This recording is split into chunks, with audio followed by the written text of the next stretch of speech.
My mommy is telling me, told me. No, he's told me.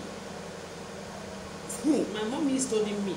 See, Abubakar and Ojukwu went to London. See, Abubakar, they now serve them tea to drink.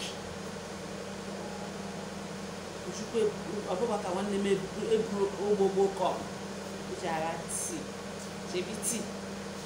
Lagide tea. Lagide. Ojukwu want them a chaze yanya. Kezi patranka.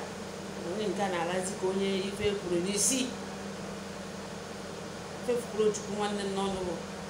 Abubakar want them rapoti under channel eganya. Agani inside the very big. Broken bottle has no make or after this topic, I love them. No, Abubakar one and nine. So, Ocheku na village hakon. Amane, this power she de chuko chuku one them. Je chuko chuku one them. I don't know my wash. Je chuku one them. Oh.